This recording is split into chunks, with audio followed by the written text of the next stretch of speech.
Olá, está começando mais um episódio do podcast Papo de Montenegrino. Semanalmente conversamos sobre temas que tenham relação com a principal cidade do Vale do Caí. Mas não apenas isso, abordamos assuntos globais com um recorte local. Através de entrevistas e quadros, mostraremos pessoas, entidades e ideias de Montenegro que estão se destacando em diferentes áreas. Eu sou a jornalista Manuela Petri. Eu sou o jornalista Cássio Pereira. E além de nós dois, esse podcast também é coordenado pelo João Roden, responsável pela parte técnica desse projeto. O podcast Papo de Montenegrino é uma iniciativa totalmente independente. Se você tem interesse em apoiar e patrocinar esse projeto, pode fazer contato diretamente conosco nas redes sociais. Também aceitamos sugestões de temas e entrevistados para conversarem com a gente aqui no programa. Vamos à conversa do dia? A pandemia do coronavírus afetou de forma intensa o setor cultural, em especial o cinema. Com salas fechadas e lançamentos adiados, a sétima arte vem sofrendo perdas consideráveis. A produção também está sob grande impacto, já que a retomada das gravações ocorre de forma muito lenta. Todo esse cenário lança dúvidas a respeito do futuro do segmento após a pandemia. Hoje conversamos com o montenegrino Ulisses da Mota, uma mistura de aventureiro barato com o operário do audiovisual, segundo a própria definição. Nos últimos 15 anos, filmou diversas paisagens do Rio Grande do Sul e todos os seus curtas de ficção, como Cassandra e O Gritador, foram premiados. Além disso, esteve na equipe de Quero Ir para Los Angeles, o primeiro título dirigido por uma cineasta negra a participar da Mostra Gaúcha do Festival de Gramado. Ulisses ainda escreveu séries infantis, dirigiu clipes de heavy metal e iniciou sua vida profissional como repórter do jornal IBA, aqui de Montenegro. É isso mesmo, Ulisses. Muito obrigada pela tua participação aqui no Papo de Montenegrino. Olá, Manuela. Olá, Cássio. Sim, é isso mesmo. Comecei a minha carreira na comunicação, isso, claro, descontando estágios, descontando monitorias enquanto estudante, no curso de Publicidade e Propaganda da Unicinos. Meu primeiro trabalho na mídia foi como repórter. E para ser mais específico, não só do repórter IBA, mas repórter policial do IBA. Que foi uma grande escola de vida.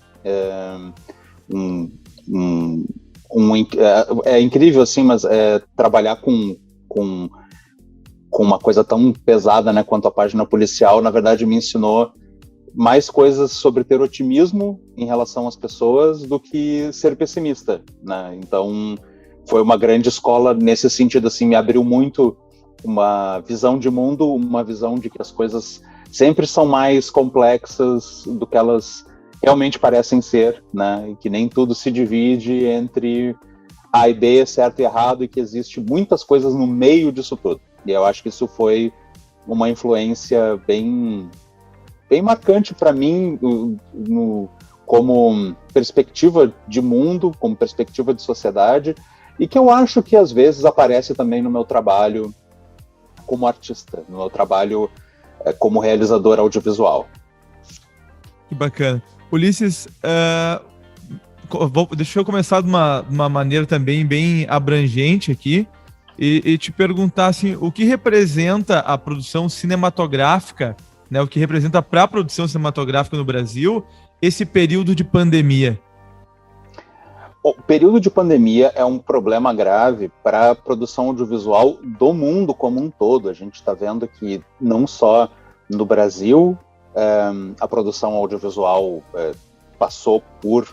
está passando por inúmeros desafios em relação à pandemia de Covid-19, mas as outras cinematografias, né, os outros países do mundo também têm enfrentado essa mesma questão, porque o cinema é uma arte de massa, né, uma arte massiva que tem toda a sua história construída em torno da relação com um público vasto, com um público amplo, com um público dentro de uma sala fechada, né? Muitas pessoas dividindo o mesmo lugar. Então, dá para dizer que o cinema se define por ser uma arte de aglomeração. Isso não só na apreciação do cinema, né? Não só em assistir a um filme, mas também na sua própria realização. O cinema, ele é uma arte coletiva por natureza, e fazer cinema significa reunir pessoas, significa reunir diferentes técnicos, diferentes profissionais, diferentes artistas em torno do mesmo local de trabalho, e isso por si só é um grande desafio que a gente precisa dar conta, né? Como é que tu leva uma equipe, seja pequena ou seja grande, para filmar em algum local com toda a segurança possível, né? Isso é muito complexo. Quando eu digo uma equipe pequena, gente, equipe pequena são 15 pessoas, já dá um churrasco animado, né? Se a gente fosse convidar 15 pessoas para um fim de semana em casa, o que não deve ser feito agora, pelo amor de Deus. Então, as equipes são aglomerações de pessoas, são conjuntos de pessoas, e isso realmente dificulta bastante o nosso trabalho, não só no set, como também em outras instâncias da produção cinematográfica, como a pós-produção, né, que envolve a montagem, a sonorização do filme, a trilha sonora, e mesmo a pré-produção, que envolve toda a preparação para se realizar um audiovisual, que envolve muitas reuniões, envolve ensaios, envolve uma série de atividades que precisam ser realizadas, né, por um grupo de pessoas. Então é um grande desafio, e de forma geral a produção audiovisual, quando eu falo produção audiovisual, não estou falando somente de filmes, eu estou falando de séries, eu estou falando de televisão, falando de novelas. A gente pode acompanhar um pouco mais isso em relação às novelas, por exemplo, né? A gente estava até recentemente com a novela que está no principal horário, né, da TV brasileira. Ela foi interrompida, né, no início da pandemia, se deu um tempo, se retomou ela, inclusive se retomou ambientando o restante da trama nesse período pandêmico, né? Então a gente vê o quanto que, pela própria produção de televisão, como que isso se reflete de modo geral, né, no cinema independente, no cinema comercial, e não só no Brasil, como em outros países, como eu comentei. E nesse cenário que tu acabou de nos apresentar, como o campo da indústria audiovisual brasileira está reagindo às dificuldades causadas pelo coronavírus? Bom, a primeira coisa que se decidiu, assim, uma primeira instância, era procurar criar protocolos seguros para que filmes e outros produtos audiovisuais, isso inclui comerciais de televisão, né, vídeos para a internet, inclusive, enfim, que tudo isso fosse feito dentro de algum tipo de protocolo. Então, as associações de classe em diferentes estados da federação se reuniram e criaram seus próprios protocolos para serem seguidos em caso de produção. Muitos realizadores preferiram pausar os seus trabalhos, pausar suas produções dentro da medida do possível. Já outros preferiram utilizar a pandemia e essas restrições que advêm dela como também uma força criativa. Tem muita gente realizando filmes, então, dentro de casa, filmes em espaços confinados, com poucas pessoas e tudo mais, especialmente curtas-metragens. A gente tem uma produção do ano passado para cá de muito curta-metragem feito praticamente por uma pessoa só, assim, quase um contrassenso dentro do cinema, né, que eu comentei agora há pouco, ser uma arte coletiva. Então, as diferentes áreas estão tentando se virar das mais diferentes maneiras. Quem sofre mais com isso são os profissionais, os artistas, do que a gente chama de equipe técnica. Eu não gosto muito dessa expressão, porque parece que é só alguém que está ali para apertar botões, né? E, na verdade, todo mundo que se envolve com a realização audiovisual faz algo de cunho artístico, enfim, lúdico, subjetivo, enfim. Mas os profissionais como figurinistas, maquiadores, assistentes de maneira geral, operadores de câmera, todas essas profissões que dependem muito de um fluxo de trabalho constante, de ir para o set, né? E até as próprias atividades relacionadas com a produção audiovisual, como transporte, alimentação, enfim, todas essas atividades, esses profissionais estão sofrendo mais, no fim das contas, porque eles dependem de um fluxo de trabalho mais constante. Então, a gente, enquanto classe artística, se mobilizou, né? Não estou falando particularmente de mim, estou falando da classe artística no geral e da classe audiovisual, se organizou para que pudéssemos ter uma lei de auxílio para a área, que é a Lei Aldir Blanc, e pôde auxiliar diversos artistas de diversas artes diferentes durante esse período da pandemia. A gente tem tentado ajudar também daí em círculos menores as pessoas que a gente sabe que estão passando por dificuldades de pagar o seu aluguel, de pagar suas contas, às vezes até de comprar comida. Então, a gente tem tentado se organizar da melhor maneira possível, primeiro para dar uma assistência para quem precisa mais e tentar cuidar a forma como estamos realizando as atividades audiovisuais, que são os trabalhos que precisam ser feitos, né? Os trabalhos que aparecem e que precisam ser realizados, eles estão sendo realizados de uma maneira bastante segura até onde eu tenho acompanhado, né? O que me deixa bastante feliz com o setor, ele está bastante consciente em relação aos efeitos da pandemia, a colocar em risco a vida das pessoas, de não fazer isso de forma leviana, de não fazer isso de forma intempestiva, enfim, me dá bastante satisfação com a minha área ver o quanto que há uma preocupação de que todos estejam bem, de que a cadeia permaneça dentro da medida do possível funcionando, para que quando a gente possa retomar a produção mais adiante, a gente não tenha que a gente ainda tenha mão de obra, né? Muita gente acaba migrando para outros trabalhos, a gente busca evitar que isso aconteça, sem contar, é lógico, das pessoas poderem se manterem vivas, né? Que acima de tudo tem que ser a nossa preocupação enquanto sociedade. Ulisses, já que a gente estava falando um pouco agora também dos teus trabalhos, né? Que projetos tu precisou deixar em stand-by ou remodelar em função da chegada do coronavírus? E deixa eu aproveitar e já emendar mais uma pergunta. Se a quarentena te trouxe novas ideias assim para futuras produções, se esse tempo em casa também te aguçou a criatividade de alguma forma? Cássio, ótima pergunta. Eu não precisei interromper nenhum projeto em andamento, mas a pandemia mesmo assim trouxe questões para a gente lidar aqui com os nossos trabalhos, eu e a equipe com quem eu costumo trabalhar. Um dia antes de eu entrar em isolamento, de eu entrar em quarentena, foi o dia que eu fechei a montagem do curta mais recente que eu dirigi, Fragmentos ao Vento 1945. Então eu terminei a montagem do filme e em seguida fui para casa e estou em casa desde então, saindo somente quando é necessário, e somente quando é necessário mesmo.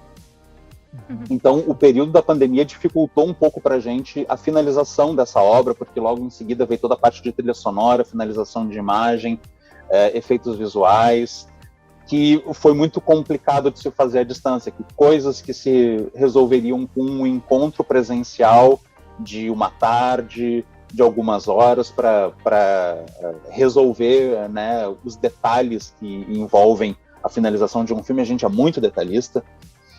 Esses processos acabavam demorando semanas, né? A gente pedia alterações, as alterações vinham, e daí precisava pedir outras, então foi complexo nesse ponto de vista. Mas a gente pôde lançar esse curta-metragem no Festival de Gramado do ano passado, que foi feito de maneira online. Isso é interessante dizer também que os festivais de cinema se adaptaram à condição que nós estamos vivendo também. O filme, inclusive, ganhou o prêmio especial do Júri da Crítica, foi uma grande honra para nós. Mas essa própria questão dos festivais estarem acontecendo online, muitos não estarem acontecendo também, isso também dificulta um pouco a trajetória do curta dentro do circuito de festivais. Particularmente, a pandemia em si não me trouxe nada de de muito inspirador, assim, para ser bem sincero.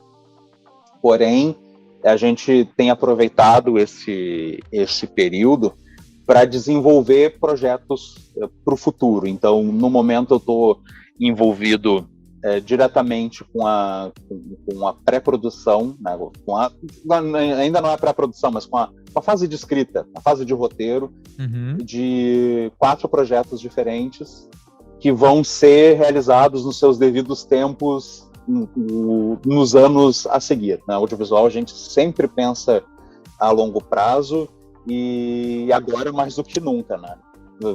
Aproveitando que essa fase é mais tranquila da gente poder fazer reuniões online, de poder discutir através de computador, através de celular, para conseguir ter algo no futuro de onde a gente possa partir, assim. A única coisa que eu fiz durante a pandemia, que eu lancei durante a pandemia, foi um videoclipe, uma banda de amigos meus, o Rebel Machine, uma banda de Porto Alegre. A gente fez um clipe com os fãs da banda, cada um se gravando em casa, e foi um típico trabalho da pandemia, por assim dizer. A gente meio que foi o trabalho que marcou esse momento, em termos estéticos, inclusive, né, das pessoas se filmarem com seu próprio celular, mandarem para a gente poder editar essas imagens e tudo mais. Mas foi o que nós conseguimos fazer. Mas, de modo geral, eu tenho visto que a classe artística não ficou parada, deu um jeito de fazer lives, fazer show ao vivo, fazer performance ao vivo, gravar curtas-metragens e colocar direto nas redes sociais, gravar música, né? Então, nós não paramos nesse sentido. Nós ficamos dentro de casa, né?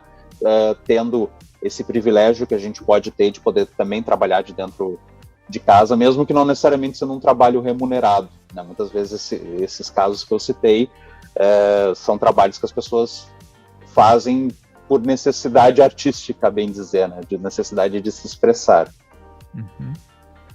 Ulisses, outro efeito da pandemia foi o crescimento dos serviços de streaming, inclusive aqui no Brasil.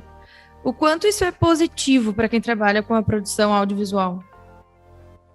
Muito bem lembrado, Manuela. O streaming, ele já era um pouco um indicativo do futuro do audiovisual, né? Isso é uma coisa que já se debatia bastante, quanto que o streaming, com o passar do tempo, poderia ter uma força maior, ou tão grande, pelo menos, quanto o cinema tradicional. E a pandemia acabou acelerando isso, acelerou muito, acelerou a importância das plataformas de streaming, com o lançamento, inclusive, de mais plataformas de streaming, com grandes filmes, grandes no sentido de grandes produções, filmes com um orçamento super alto e com sendo bastante aguardados, serem lançados, isso no caso dos Estados Unidos, né, serem lançados em serviços de streaming, junto com um lançamento limitado nas salas de cinema. Então, o streaming ganhou realmente uma força muito maior, né, talvez adiantando um processo que demorasse mais tempo. No caso do Brasil, isso é mais uma janela muito interessante para as equipes, para os realizadores, para a gente poder ter mais um lugar onde ser assistido, onde, né, onde trabalhar, onde a gente demonstrar a nossa expressão artística, né, seja ela popular ou seja ela mais erudita, por assim dizer. É um caminho bem interessante. O público brasileiro tem reagido muitíssimo bem aos títulos lançados nesse período. Nas plataformas de streaming tem séries e mesmo filmes que estão sendo super bem recebidos, né, produtos nacionais, que o público tem passado a entender também como um produto para ser assistido no streaming, né?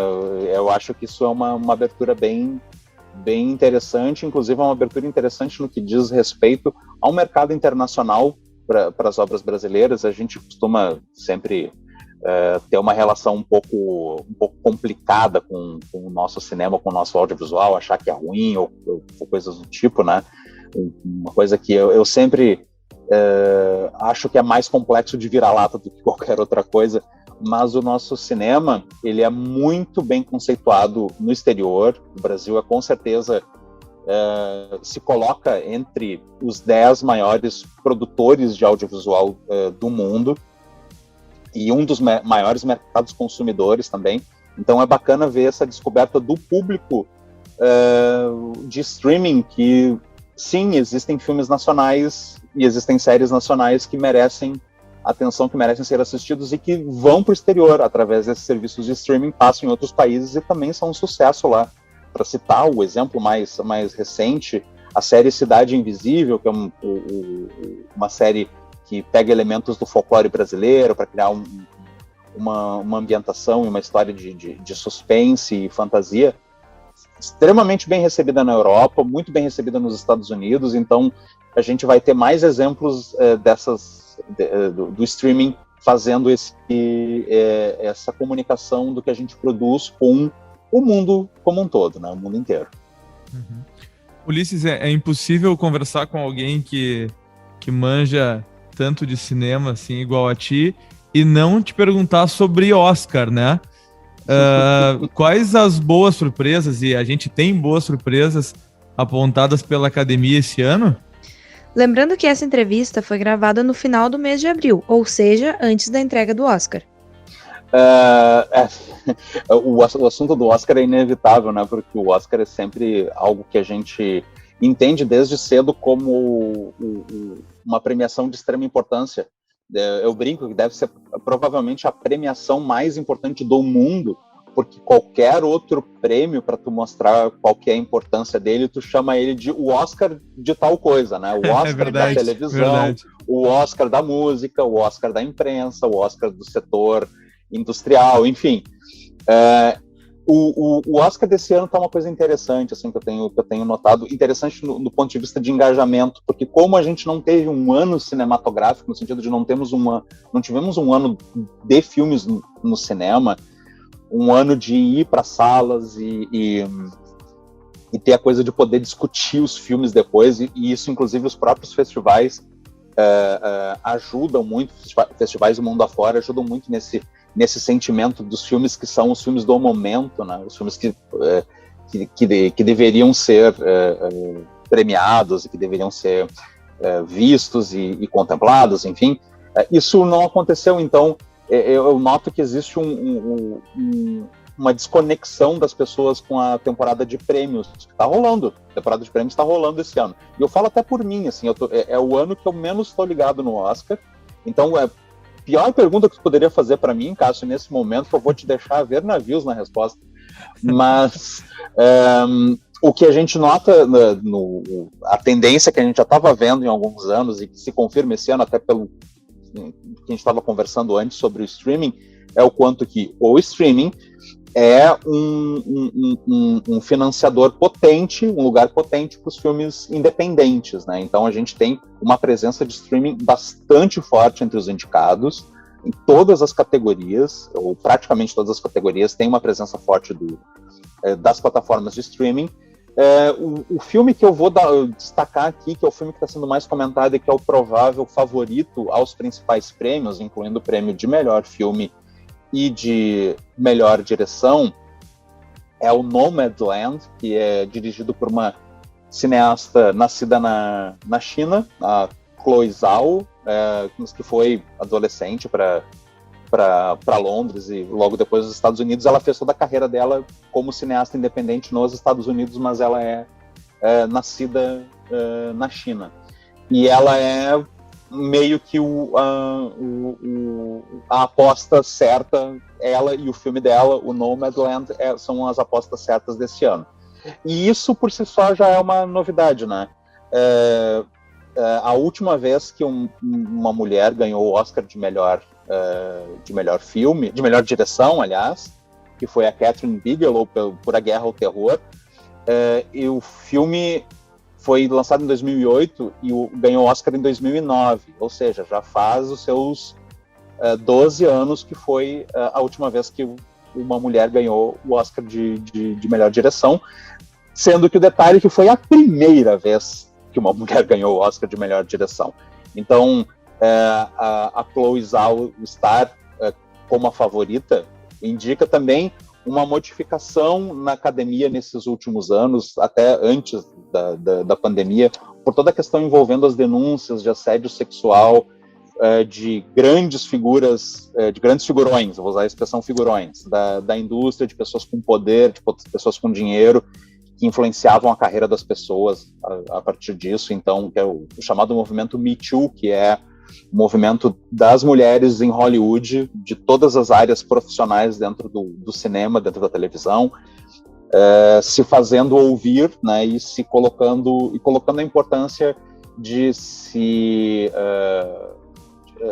premiar e de se indicar profissionais mulheres, porque para se colocar essa questão, porque que sempre tem indicados homens que estão ali só por causa do seu nome, por serem diretores famosos, enquanto que diretoras mulheres com filmes extremamente interessantes, com belos trabalhos, não conseguem superar essa barreira. Então, também é indicativo disso. Ulisses, voltando um pouquinho, tu antes comentaste sobre a Lei Aldir Blanc, mas no que diz respeito às leis e aos mecanismos para a realização das produções, os profissionais brasileiros já vinham enfrentando dificuldades antes mesmo da pandemia, né? Em função do presidente Sim. Bolsonaro e do seu governo. Queria que tu comentasse um pouquinho sobre isso. Olha, eu convivo com pessoas... atualmente eu convivo só com a minha esposa, mas eu tenho amizades com pessoas de diferentes áreas de atuação, diferentes áreas econômicas. E o que eu noto, assim, é que não é um privilégio, entre aspas, da classe artística ou da classe audiovisual, a falta de políticas públicas efetivas ou a falta de uma governança de fato. Eu tenho visto que muitos profissionais de diversas áreas têm reclamado de que parece que o governo não existe governo, não existe governança, né?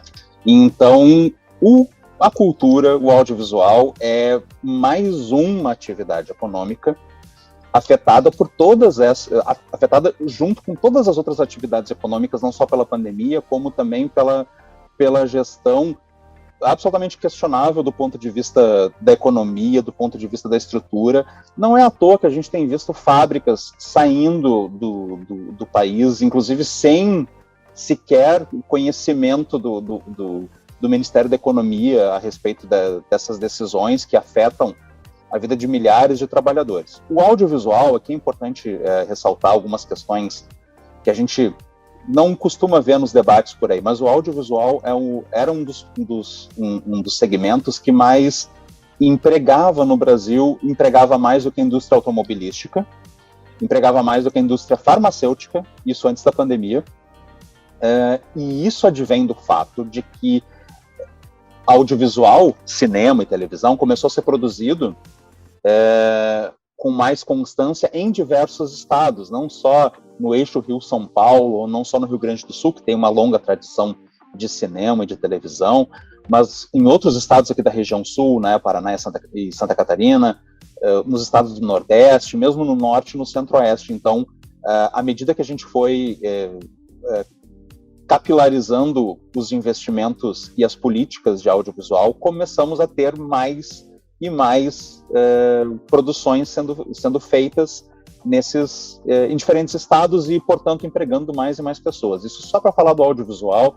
O setor cultural como um todo, música, teatro, artes visuais, imagina, emprega muito mais gente. E outra coisa que é importante trazer aqui é que o audiovisual, em recentes mudanças na política, né, de financiamento da última década, o audiovisual no Brasil é um setor que se autofinancia através do Fundo Setorial do Audiovisual.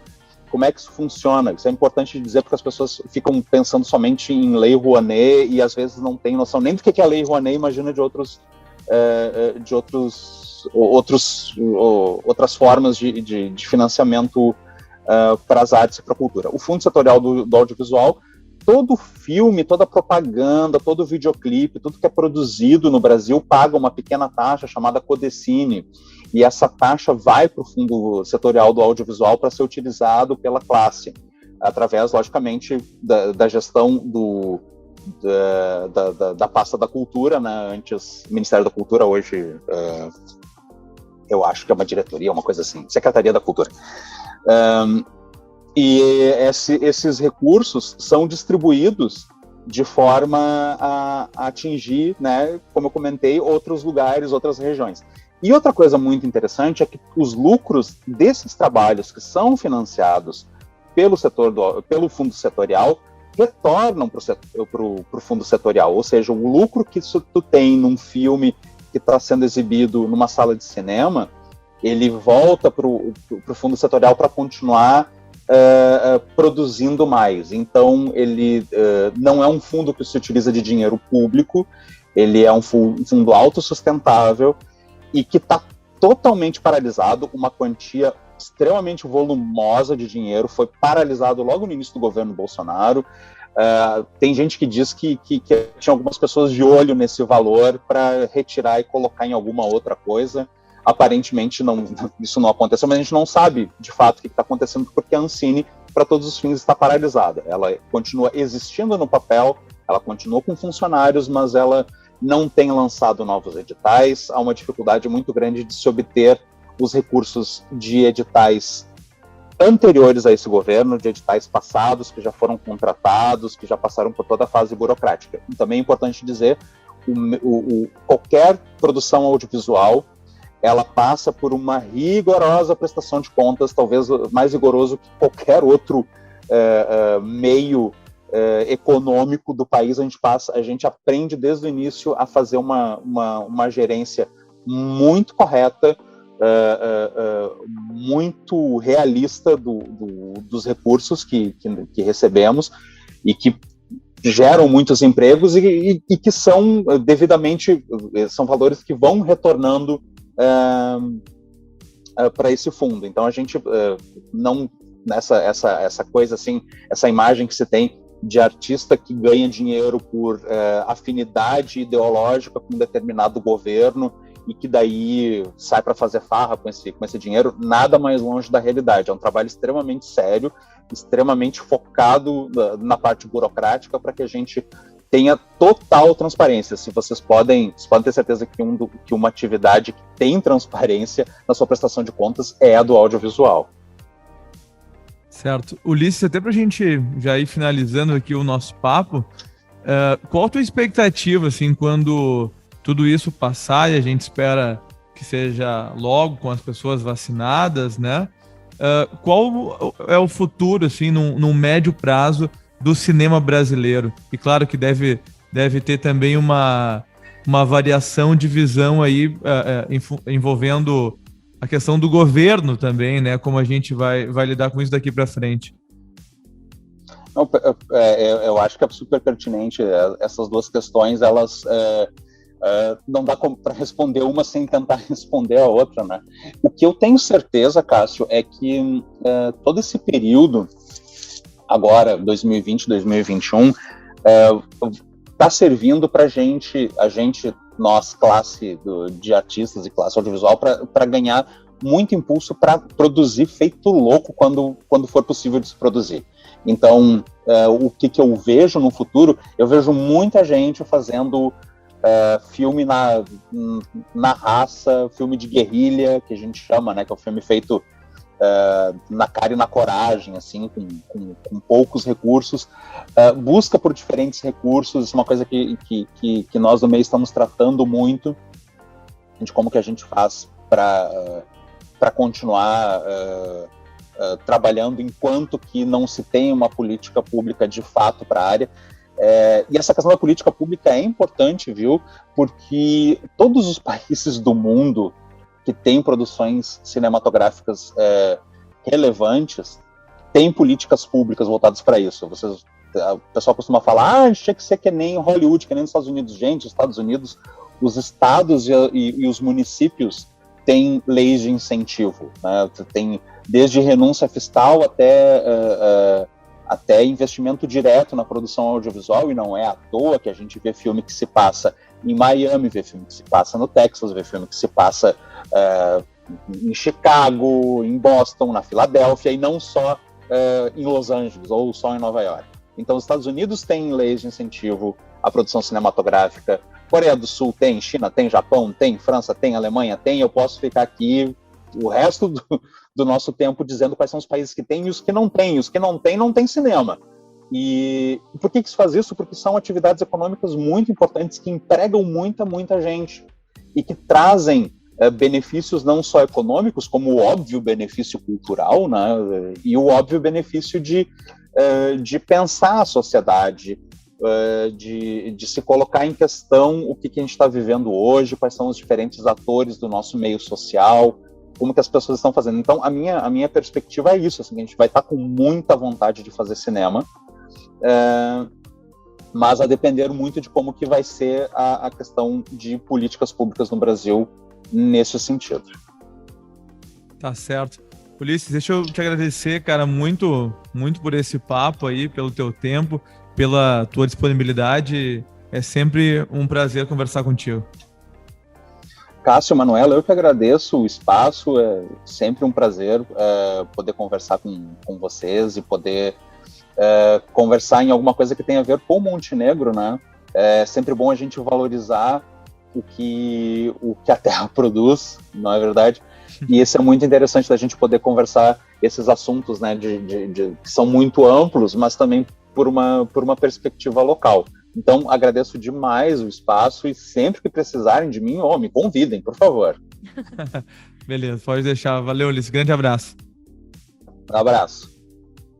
E ao final de todo o programa, temos o Dica Daqui, um quadro em que indicamos o trabalho de algum montenegrino que esteja disponível fisicamente ou na internet. Pode ser um livro, um restaurante ou até um perfil interessante aqui nas redes sociais. Cássio, é contigo. Manu, a minha dica de hoje, ela tem um pouco, assim, a cara dela é um pouco de marmelada, né? Eu quero indicar o trabalho do nosso amigo aqui, companheiro de podcast, né? O João Roden, que tem um trabalho muito legal na internet, lá no YouTube e no Instagram, chamado Quarto Lado, onde ele, nos últimos 2 anos, na verdade, aí, teve que dar uma pausa em função da pandemia, mas está voltando agora, onde ele recebe músicos de várias vertentes aí de Montenegro, né? Muita gente boa cantou por lá, tocou. Então, quem quiser acessar, conferir o trabalho aí dos montenegrinos cantando lá no Quarto Lado, pode procurar no YouTube e também lá no Instagram. E pergunta para os nossos ouvintes: quem já deu uma voltinha pelas localidades rurais de Montenegro? A minha dica daqui é exatamente sobre isso. Além de lugares com paisagens super bonitas, como Fortaleza e Alfama, por exemplo, ainda é possível adquirir produtos diretamente dos produtores, como mel, linguiça, frutas e verduras. É uma dica que pode aí rolar no Find, de carro, de moto ou até de bicicleta. Ou até de Kombi. Ou até de Kombi. Beleza, assim finalizamos o 2º episódio do Papo de Montenegrino. Todas as quintas-feiras temos um episódio novo às 10 da manhã no Spotify, no YouTube e em breve também estaremos em outras plataformas. Muito obrigado a todos que prestigiaram. Um grande abraço. Valeu, Cássio. Valeu, João. E até semana que vem. Não esquece de seguir a gente lá nas redes sociais, @Papo de Montenegrino. Tchau!